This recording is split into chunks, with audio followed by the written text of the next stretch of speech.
একটা রাজনৈতিক সংগঠন ইসলামের দোহাই দিয়ে বেহেশতে যাওয়ার টিকিট বিক্রি করতেছে। পত্রপত্রিকা আমরা দেখি যে কোনো একটা প্রতীকে ভোট দিলে নাকি বেহেশতে যাওয়া যাবে। অত্যন্ত বিনয়ের সাথে অনুরোধ জানাবো, পবিত্র ইসলামকে রাজনীতির হাতিয়ার তৈরি করবেন না।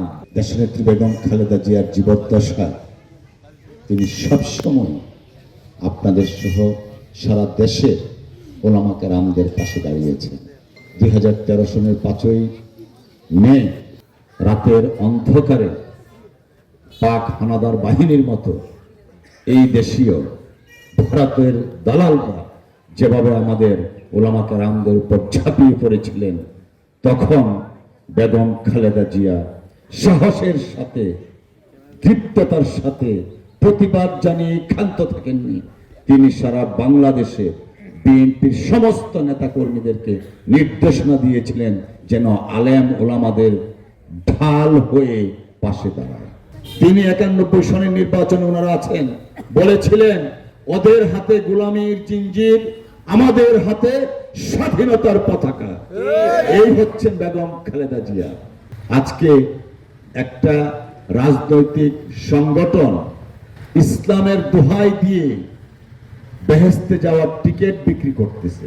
পত্রপত্রিকা আমরা দেখি যে কোনো একটা প্রতীকে ভোট দিলে নাকি বেহেশতে যাওয়া যাবে।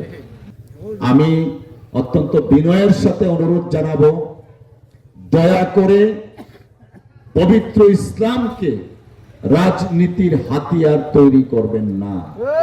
বাংলাদেশের 90% মানুষ ধর্মপ্রাণ মুসলমান। সেই মুসলমানের তাদের এই মুসলমানটাকে আপনারা দয়া করে রাজনীতিকরণ করবেন না। সকলের প্রতি আমি অনুরোধ জানাবো, এই দেশ আমাদের, এই দেশের প্রতি ইঞ্চি মাটি আমাদের। কোন সাম্রাজ্যবাদের আধিপত্যবাদের জায়গা বাংলাদেশ হতে পারে না।